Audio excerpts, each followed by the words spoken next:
ಇದುವರೆಗೆ ಅಜ್ಞಾನದ ಅಂಧಕಾರದಲ್ಲಿ ವ್ಯವಹರಿಸುತ್ತಾ ಇದ್ದವರು ನಿನ್ನ ದಿವ್ಯವಾದಂತಹ ಈ ವಿರಾಟ ಸ್ವರೂಪ ಕಂಡ ಮೇಲೆ ನಮಗೆ ಸುಜ್ಞಾನ ಪ್ರಾಪ್ತವಾಗಿದೆ, ಸತ್ಯ ದರ್ಶನವಾಗಿದೆ. ಜಗದೀಶ, ಜಗನ್ನಿಯಾಮಕ, ಜಗನ್ಯೋಜಕ ನೀನು ಮಾಡಿದಂತಹ ಅಪರಾಧಗಳಿಗೆ ಕ್ಷಮೆ ಇರಲಿ, ನಮ್ಮನ್ನು ಹೊರೆಯಬೇಕು.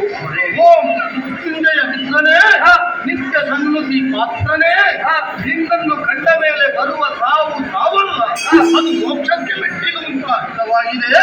ಹಾಗಾಗಿ ಆ ಪಥದೆಡೆಗೆ ಸಾಗುವಾಗ ನೀನೇ ಒಂದು ಪಥವನ್ನು ಕರುಣಿಸು. ಸರಿ ಸರಿ